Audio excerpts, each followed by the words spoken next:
My name is Dr. James Whitmore, and I have spent more than 30 years sitting across from people just like you, watching the human brain do extraordinary things, and sometimes watching it quietly betray the person who owns it. So let me start with something that is going to sound strange, maybe even a little unbelievable, but I promise you every word of it is grounded in physiology. Your index finger, that ordinary finger you use to point at things, to dial a phone, to scroll through pictures of your grandchildren. That finger is a hidden reset button for your memory. And after the age of 70, most people are pressing it in exactly the wrong way, or worse, they have forgotten it is there at all. Now I know what you are thinking. You are thinking this is one of those tricks. It is not. Back. There it is, that little jolt of doubt in your chest. Hold on to it, because in the next 60 minutes I'm going to walk you through a 60-second exercise that neurologists like me rarely demonstrate inside the exam room. And I am going to explain, in plain language, exactly why it works on the aging brain. But before I give you the exercise, I need you to sit with 3 questions, because these 3 questions have haunted my career. First question: why does memory tend to slip most noticeably around 4 o'clock in the morning? Why do so many of my patients over 70 tell me the exact same thing, that they wake in the dark, and for a few terrifying seconds they cannot remember what day it is, what year it is, or occasionally, who is lying beside them? Second question: why does a single, simple movement of the hand and the eyes appear to wake up the hippocampus, the small, seahorse-shaped structure buried deep in your brain that is responsible for turning today into a memory you can keep? And third question, the one that makes people angry when they finally understand it: why do some of the most commonly prescribed pills for blood pressure and cholesterol quietly steal your recollections, one thin slice at a time, while everyone around you calls it just getting older? I am going to answer every single one of these questions before we are done.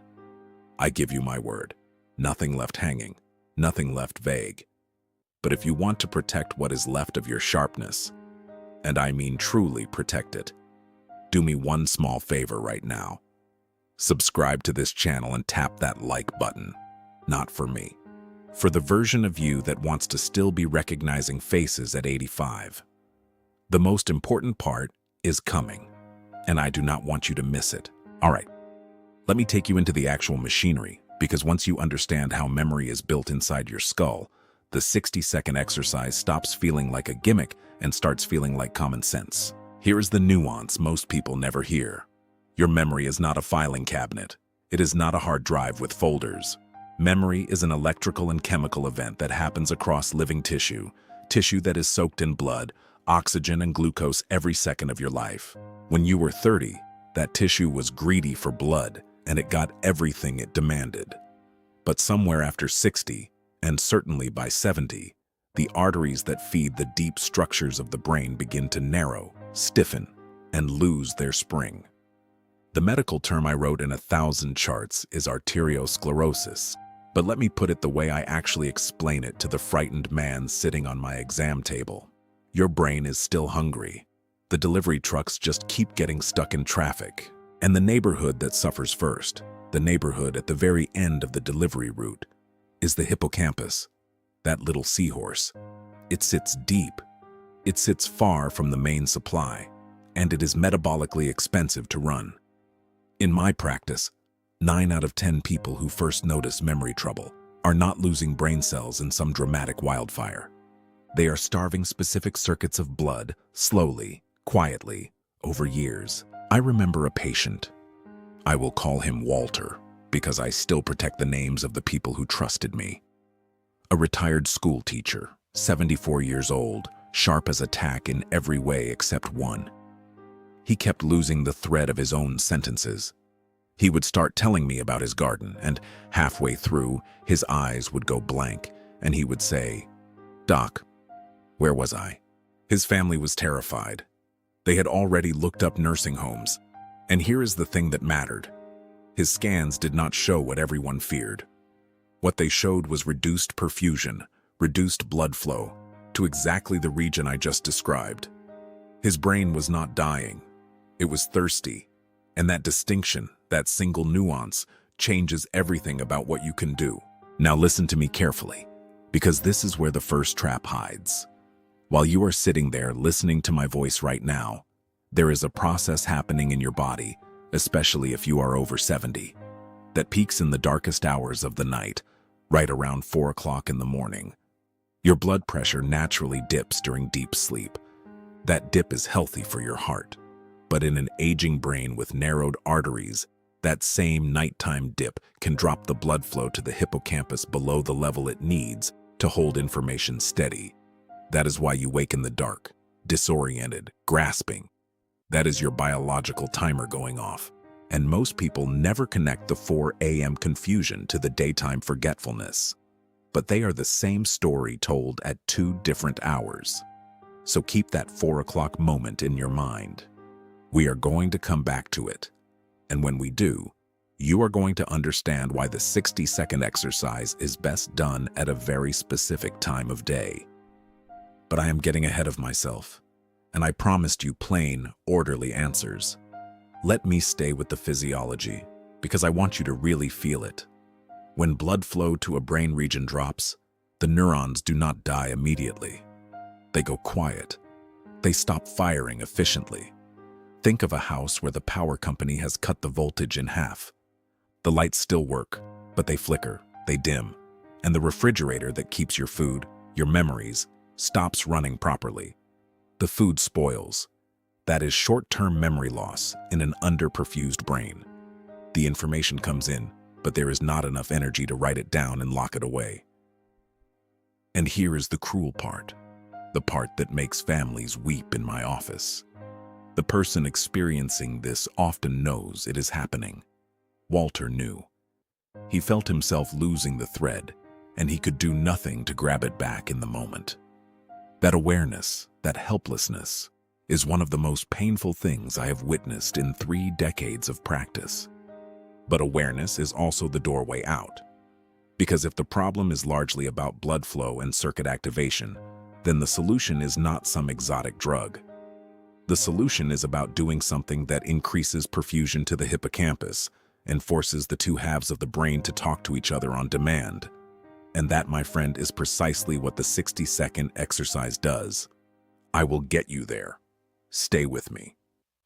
Now, before I hand you the technique, I have to walk you through the part that neurologists genuinely do not discuss in the cramped 15 minutes they are given per patient. Call it the conspiracy of silence, if you like, though I think it is less a conspiracy and more a system that has no time for nuance. Because there is a second force stealing your memory, and it is sitting in your medicine cabinet right now. You think aging alone is thinning your recollections? You have only opened the first door. Behind it stands a far more cunning thief. Let me be very careful here because I am a physician and I will never tell you to stop taking a medication your doctor prescribed. Do not do that. Do not touch your prescriptions without talking to the person who wrote them. But I'm also going to tell you the truth that took me years to fully appreciate, and it is this. Several of the most commonly prescribed medications for people over 60 have a documented effect on the very chemistry your memory runs on. Take the class of drugs we call anticholinergics. These are not obscure. They hide inside common sleep aids, allergy pills, bladder medications, some antidepressants. They work by blocking a neurotransmitter called acetylcholine. And acetylcholine, послушайте меня внимательно, is the single most important chemical messenger for forming new memories. It is the ink your hippocampus uses to write. When you block that messenger night after night, year after year, you are asking your brain to write your daily life with a pen that keeps running dry. I found a report years ago, tucked in the back of a clinical journal, following older adults who use these medications regularly. The pattern was undeniable. Higher cumulative exposure tracked with greater cognitive decline. And yet, how many people over 70 are taking an over-the-counter sleep pill every single night, thinking it is harmless because you can buy it without a prescription? In my practice, I would estimate more than half. Basibar, that is the trap. The thing you reach for to sleep may be the thing dimming the lights, Then there is the blood pressure story, and this one is a double-edged sword, so I need you to follow the logic carefully. Medications like lisinopril, losartan, amlodipine, these are workhorses, and for many people they are life-saving. Uncontrolled high pressure will damage the brain far worse than any pill. But here is the nuance nobody explains at the counter. When blood pressure is lowered too aggressively in an older person with already stiffened arteries, the brain, and particularly that deep, far-away hippocampus, can end up underperfused. Too much pressure damages the pipes. Too little pressure starves the far rooms of the house. The art, and it is an art, is finding the pressure that protects the heart without starving the memory. And in a rushed appointment, that art often gets flattened into a single number on a chart. I had a colleague, a cardiologist I trained alongside decades ago, who put it to me bluntly over coffee one afternoon. He said, "Jim, we spend all our energy protecting the heart, and half the time nobody in the room is thinking about whether the brain upstairs is getting enough to eat." He was right. That conversation changed how I practiced for the next 20 years. So here is your second hook, and hold it tight. There is a domino effect at work, and it starts earlier in the day than you would ever guess. One small habit in the morning, the way you rise from bed, the way you take your first pills, whether you have had a single sip of water, can quietly set the tone for how much blood reaches your memory circuits by evening. One wrong step at 7 in the morning can leave your recall staggering by 7 at night. I will show you how to break that chain. But first, let me deal with the thing almost everyone gets wrong, because I do not want you walking away with false comfort.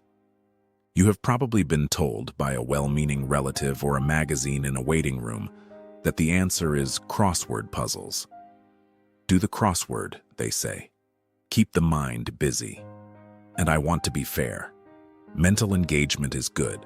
Staying curious is good. I am not here to insult the humble crossword. But if your memory problem is rooted in poor blood flow and depleted acetylcholine, then filling in 7-letter words is like polishing the windshield of a car that is out of gas. It looks like you are doing maintenance. The engine does not care. This is the false relief I see over and over. A family tells me, "Oh, Dad does his puzzles every day, so his brain must be fine." And Dad is sitting right there, unable to remember whether he ate breakfast.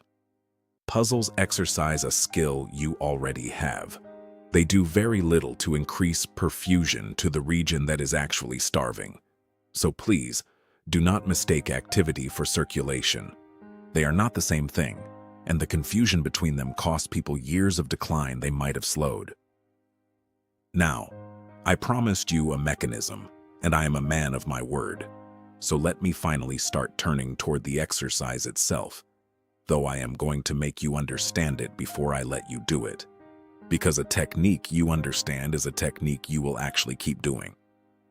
Everything I have described so far, the thirsty hippocampus, the 4 a.m. dip, the medication thief, the wrong idea about puzzles, all of it points to 2 problems we need to solve at once. Problem 1, we need to get more blood, more oxygen, into the deep memory structures on demand. Problem 2, we need to force the left and right halves of the brain to fire together, because memory is not stored in one spot. It is reassembled every time you recall it, stitched together across both hemispheres like 2 hands working the same rope. And there is a beautiful thing about the nervous system that makes this possible. The body and the brain are cross-wired. Your left hand is largely governed by the right side of your brain. Your right hand is governed by the left side. Your eyes, when they move deliberately from side to side, activate networks that sweep across both hemispheres. This crossing over, we call it contralateral organization, is not a bug. It is a doorway. It means that with the right pattern of movement, you can deliberately light up both sides of the brain at the same time and pump activity, and therefore blood, through the corridors that connect them. That crossing point, the great bridge of nerve fibers connecting your 2 hemispheres, is called the corpus callosum. In an aging brain, communication across that bridge slows down. Signals that once flew from one side to the other now trudge. And when the bridge is slow, memory suffers, because pulling up a name, a face, a word, requires both sides to cooperate in an instant. So the whole game, the entire logic of the 60-second exercise I'm about to give you, is to force traffic across that bridge, deliberately, daily, and to drive fresh blood into the deep structures while you do it. Are you still with me? Good. Because now we cross into the part I built this entire talk around, and I want you to actually try it as I describe it, right there in your chair. Because reading about it will not change your brain. Doing it will. Here is the 60-second exercise. I am going to break it into its parts, second by second, and then I am going to explain why each part matters, so nothing feels like magic. It is not magic. It is physiology wearing simple clothes. Sit up straight, both feet flat on the floor. This posture alone matters more than you think, because slumping compresses the vessels in your neck that carry blood upward. Sit tall. Now, for the first 10 seconds, we prime the system with breath. Breathe in slowly through your nose for a count of 4. Hold for a count of 4. And release through your mouth for a count of 6. Just one full round. What you are doing here is nudging the balance of your nervous system toward calm and, crucially, gently raising the carbon dioxide in your blood for a moment. And here is the nuance almost nobody knows. A small, controlled rise in carbon dioxide actually dilates the blood vessels in the brain. It opens the pipes. You are, quite literally, widening the roads before you send the trucks. Now, seconds 10 through 30, the crossing movement. Take your right hand and touch it to your left knee. Then your left hand to your right knee. Right hand, left knee. Left hand, right knee. Slow and deliberate, about 1 touch per second. You are marching in place while seated, crossing the midline of your body with every reach. Every single time your hand crosses that invisible center line, you are firing a signal across the corpus callosum, forcing the two hemispheres to coordinate. This is the bridge exercise. This is you sending traffic across the slow bridge on purpose. Keep going, and now, seconds 30 through 45, we add the eyes. Stay with me. We are halfway through, and the most vital part of the exercise and Walter's recovery is coming up in the next video. See you in part 2. Keep going. And now, seconds 30 through 45, we add the eyes. As you continue the cross crawl with your hands, let your eyes travel slowly to the far left, then slowly to the far right, following your reaching hands. Do not move your head, just the eyes. This lateral eye movement recruits additional bilateral networks and deepens the cross-hemisphere activation. Your hands are crossing below, your eyes are sweeping above, and both sides of your brain are now fully engaged in a way they simply are not during ordinary sitting. Finally, seconds 45 through 60, the anchor. Stop the movement, close your eyes, and recall one specific vivid memory, not a vague category, but one precise scene. The color of your mother's kitchen, the sound of a particular door closing in a house you lived in 50 years ago. Hold that single image for the last 15 seconds while your brain is freshly perfused and both hemispheres are lit up and talking. What you are doing in this final stretch is exercising the retrieval pathway, the actual act of pulling a memory forward at the exact moment your hippocampus has the most fuel available. You are lifting the weight while the muscle is warm. That is the whole thing. 60 seconds. Breath to open the vessels. Cross crawl to fire the bridge. Eye sweep to deepen it. And a vivid recall to train the retrieval itself while the tissue is rich with blood. Every second of it is doing a specific job. Nothing is decorative. Now, here is the biological timer part I promised you at the very beginning. Remember the 4 o'clock in the morning problem, when blood pressure dips lowest and the hippocampus goes hungriest. The single best time to perform this exercise is in the morning, within the first hour of waking, before or with your first glass of water. Before that domino chain of the day sets a low tone, you are compensating for the overnight starvation. You are telling the deep circuits, first thing, we are open for business. Blood is flowing. The bridge is staffed. In my practice, the people who did this in the morning reported far more consistent benefit than those who tried it randomly at night. Timing is not a detail. Timing is half the medicine. And I have to warn you about something now, because I have watched this quiet saboteur undo everything. There is a hidden parasite in the daily routine of nearly everyone over 70, and it has nothing to do with any bug you can see. It is dehydration. Your brain is roughly 3/4 water, and blood itself thickens when you are underhydrated.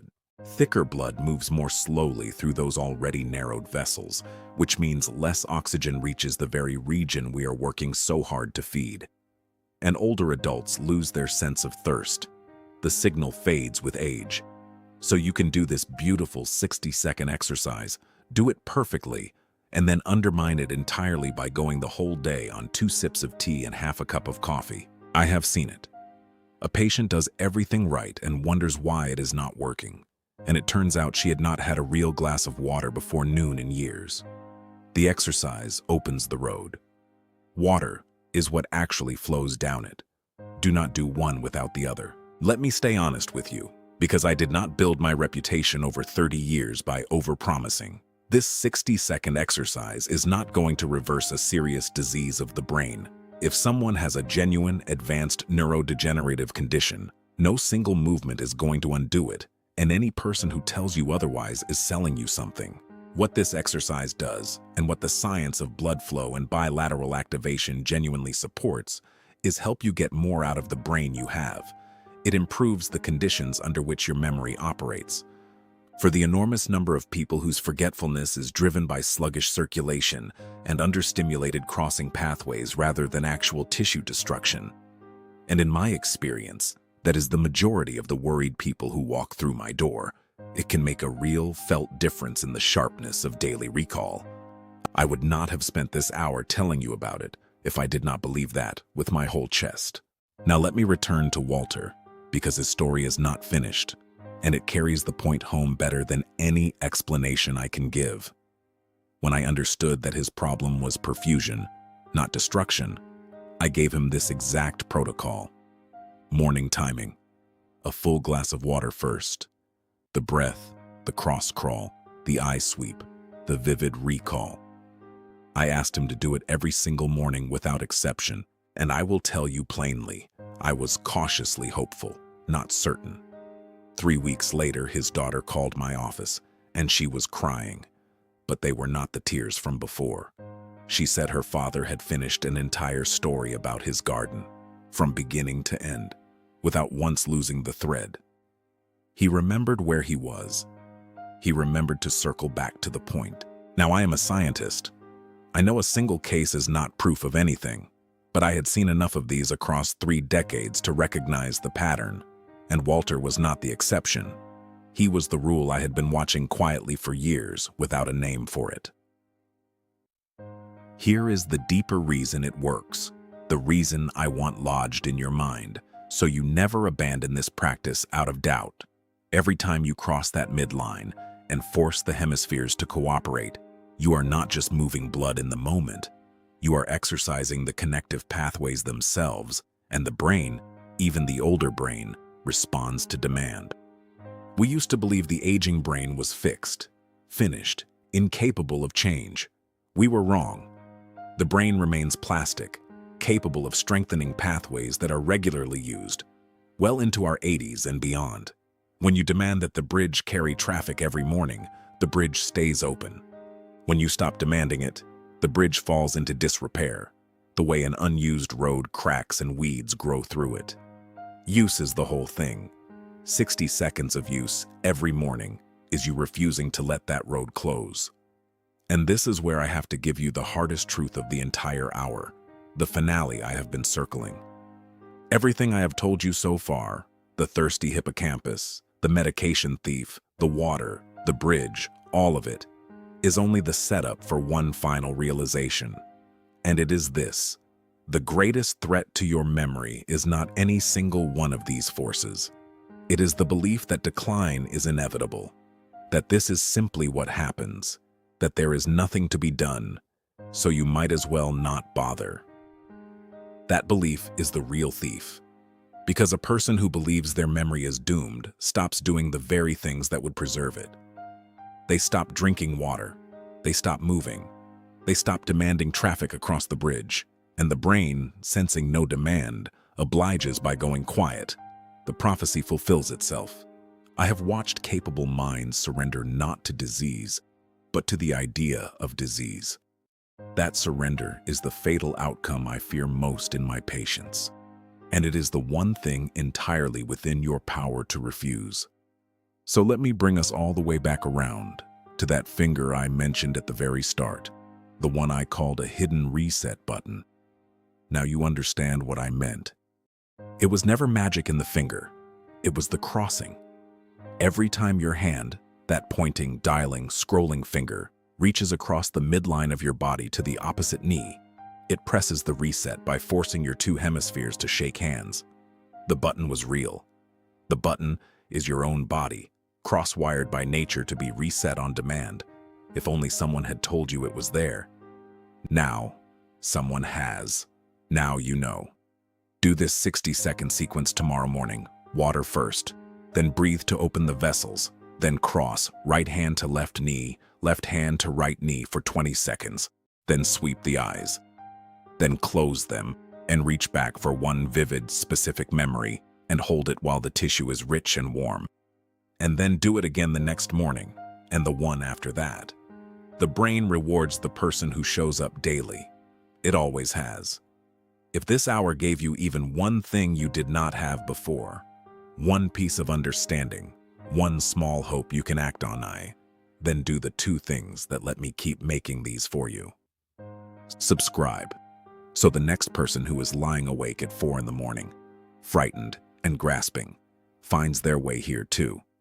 And leave a comment telling me one memory you reached for during that final 15 seconds, because I read them, and because naming it out loud makes it yours to keep. I am Dr. James Whitmore. Protect that beautiful, hungry, resilient brain of yours. It is not too late, and it is not out of your hands. It never was.